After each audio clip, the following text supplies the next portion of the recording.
warahmatullahi wabarakatuh. Halo semuanya, perkenalkan nama saya Winda Yuliasari dengan NIM 21042224 dari Departemen Ilmu Administrasi Negara Fakultas Ilmu Sosial Universitas Negeri Padang. Pada kesempatan kali ini, saya izin mempresentasikan mengenai tentang materi perbedaan manajemen sektor publik dengan sektor swasta. Video ini sebagai pemenuhan tugas pada mata kuliah Teori Administrasi Negara dengan dosen pengampu Bapak Hidayatul Fajri, SAP MPA. Pada inti pembahasan, alangkah lebih baiknya kita terlebih dahulu tahu apa itu manajemen. Pengertian manajemen saya ambil dari kutipan dari draft tahun 2003. Beliau mengatakan bahwasanya manajemen merupakan pencapaian tujuan organisasi yang efektif dan efisien lewat perencanaan, pengorganisasian, pengarahan, dan pengawasan sumber daya organisasi. Dari definisi atau konsep dari manajemen itu sendiri terdapat beberapa fungsi. Nah, fungsi manajemen itu adalah elemen-elemen dasar yang akan selalu ada dan melekat di dalam proses manajemen yang akan dijadikan acuan oleh manajer dalam melaksanakan kegiatan untuk mencapai tujuan organisasi. Umumnya, fungsi manajemen itu ada 4. Pertama, planning, kedua, organizing, ketiga, directing, dan terakhir, controlling. Pertama, planning. Planning merupakan perencanaan, adalah memikirkan apa yang akan dikerjakan dengan sumber yang dimiliki. Kedua, organizing. Pengorganisasian yang dilakukan dengan tujuan membagi suatu kegiatan besar menjadi kegiatan-kegiatan yang lebih kecil. Ketiga, directing atau pengarahan adalah suatu tindakan untuk mengusahakan agar semua anggota kelompok berusaha untuk mencapai sasaran sesuai dengan perencanaan manajerial dan usaha. Poin keempat, controlling atau pengawasan berupa mengadakan penilaian. Bila perlu mengadakan koreksi sehingga apa yang dikerjakan oleh bawahan dapat diarahkan ke jalan yang benar sesuai dengan tujuan yang telah direncanakan, seperti garis semula dari tujuan itu. Untuk menjelaskan terkait dengan perbedaan manajemen sektor publik dengan sektor swasta, di sini saya memakai teori dari Allison tahun 1986. Dalam artikelnya, ia pernah menuliskan beberapa perbedaan antara manajemen swasta dan manajemen publik. Di mana dari perbedaan itu ia melihat dari beberapa segi objek. Pertama, perspektif waktu. Masa jabatan kepemimpinan di sektor publik dibatasi dan cenderung lebih pendek ketimbang di manajer swasta, di mana manajer swasta memiliki masa jabatan yang relatif tidak terbatas, di mana pembatasan waktu bagi manajer swasta dibatasi oleh kemampuannya sendiri, bisa kemampuan keuangan maupun kemampuan keahlian. Tetapi kalau manajer publik tergantung dengan prestasi, peta politik, dan waktu rotasi jabatannya. Sektor swasta sendiri dapat kita lihat pada pengangkatan Direktur BCA yang dilakukan melalui Rapat Umum Pemegang Saham Tahunan atau RUPST. Nah, masa jabatan itu terhitung dari persetujuan Otoritas Jasa Keuangan atau OJK atas pengangkatan tersebut sampai ditutupnya RUPST perseroan. 2. Lamanya waktu perlayanan. Lamanya pelayanan yang diberikan oleh manajer publik ditunjukkan secara politis relatif singkat. Sementara itu, manajer swasta cenderung memiliki masa kerja yang relatif lebih lama. Contohnya bisa kita lihat jam operasional yang ada di kantor pos dengan kantor cabang JNE, di mana di kantor pos hari dan jam kerja kantor pos dari hari Senin sampai hari Kamis masuknya jam 7.30 pagi sampai dengan jam 3 sore, sedangkan di hari Jumat masuknya jam setengah 8 pagi dan pulangnya jam setengah 12 siang, dan hari Sabtunya masuk jam 8 pagi dan pulangnya jam 1 siang.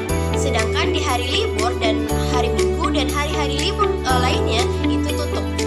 Sedangkan di jam operasional kantor JNE Express jam kerja kerjanya itu dari hari Senin sampai hari Jumat. Jam masuknya jam 8 pagi sampai jam setengah 8 malam. Sedangkan di hari Sabtu itu masuk jam 8 pagi dan pulangnya jam 3 sore. Sedangkan hari Minggu masuknya jam 8 pagi dan pulangnya jam 2 siang. Lihat jelas bahwasannya jam kerja yang ada di kantor swasta lebih panjang ketimbang di kantor publik, di mana di kantor cabang JNE itu beroperasi di hari Minggu tetap beroperasi, sedangkan di kantor pos hari Minggu mereka libur. Ketiga, standar ukuran keberhasilan. Perbedaan standar ukuran keberhasilan dari manajemen publik dengan manajemen sektor swasta, di mana itu manajemen publik cenderung lebih kabur atau sulit disepakati dibandingkan dengan standar ataupun ukuran untuk menilai keberhasilan manajemen swasta. Bisa dilihat pada pengukuran keberhasilan kinerja Dinas Capil pada pelayanan publiknya, di mana itu berdasarkan kepuasan masyarakat melalui SKM. SKM itu adalah survei kepuasan masyarakat. Apabila penilaian masyarakat rata-rata rendah, maka bisa dibilang pelayanan Dinas Capil itu belum optimal alias buruk.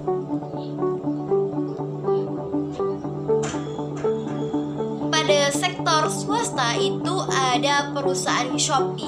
Shopee adalah perusahaan yang bergerak di bidang dagang, di mana untuk mengukur keberhasilan Shopee didasarkan pada jumlah pengguna aplikasinya, penjualan produk terlaris, dan rata-rata nilai transaksi bulanannya. Keempat, personil.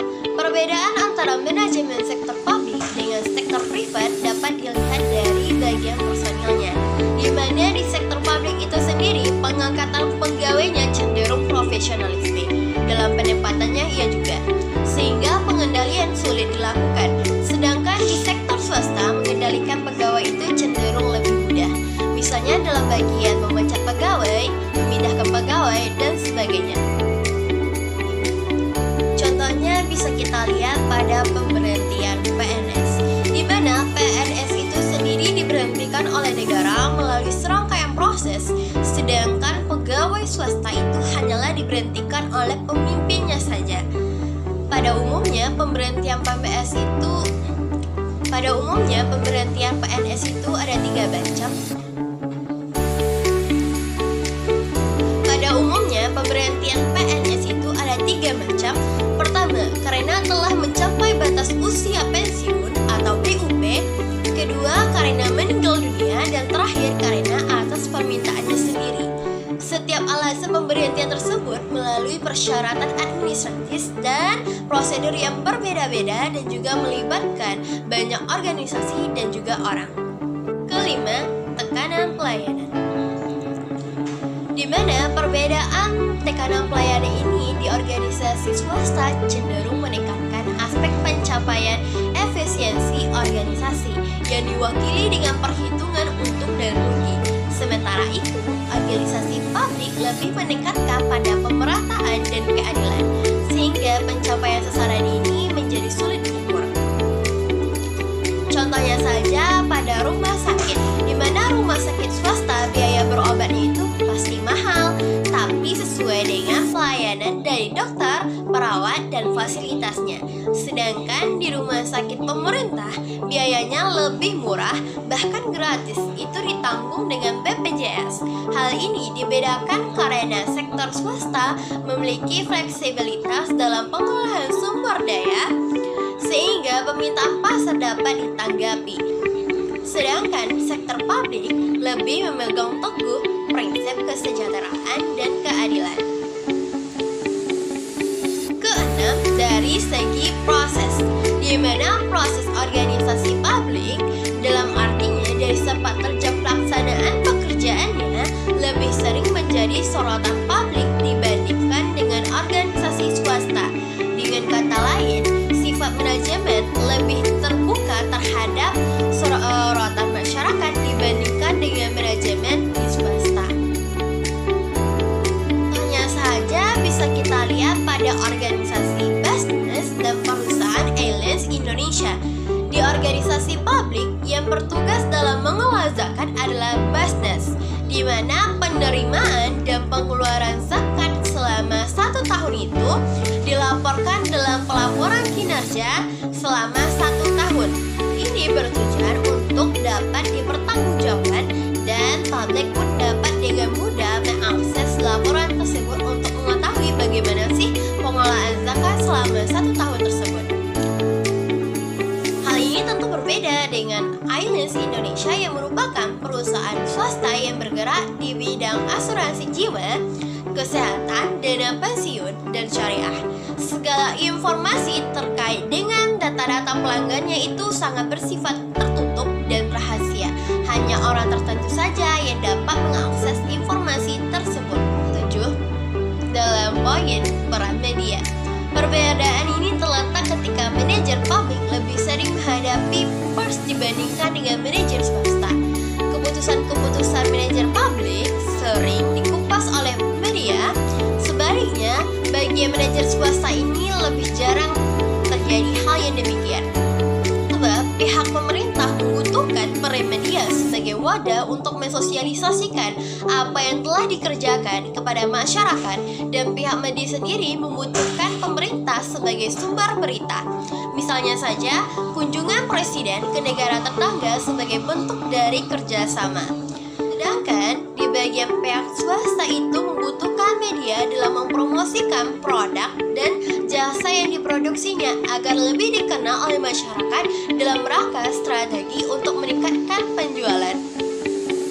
Kedelapan, tekanan dalam pengambilan keputusan. Bagi manajer publik lebih sulit untuk mencari kompromi terhadap tekanan yang datang dari berbagai arah, lebih sulit untuk menciptakan koalisasi dengan orang dalam maupun orang luar supaya dapat mengambil keputusan yang baik bagi kelangsungannya. Kontradiksi-kontradiksi dalam pengambilan keputusan seperti itu lebih jarang dihadapi oleh manajer swasta, sehingga keputusan yang dihasilkan lebih tegas dan mengalir dari atasan kepada bawahannya. Contohnya sendiri bisa kita lihat pada setiap rapat DPR, di mana dalam pengambilan keputusan itu dapat dihadiri dari lebih dari separuh jumlah dari anggota DPR. Apabila tidak mencapai, rapatnya ditunda sebanyak 2 kali dengan tenggang waktu masing-masing tidak lebih dari 24 jam.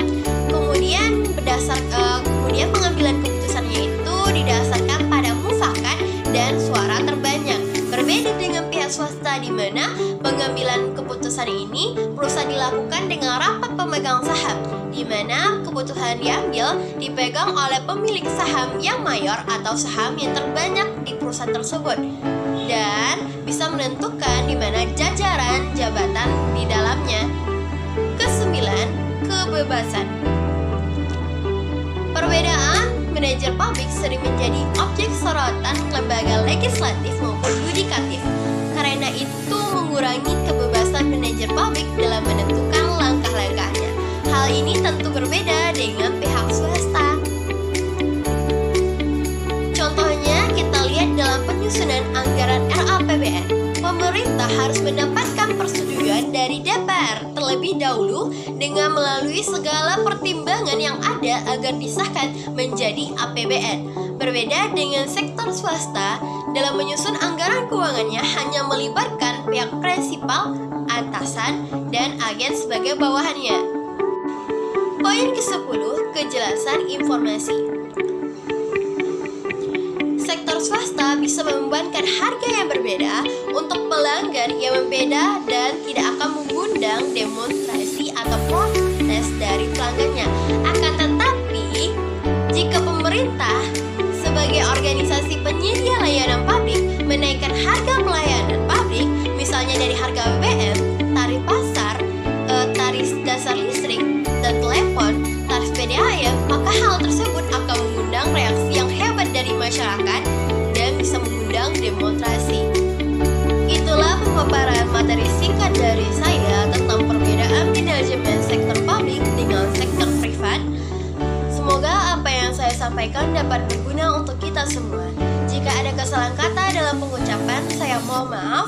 Saya sudahi dengan wabillahi taufiq hidayah. Wassalamualaikum warahmatullahi wabarakatuh.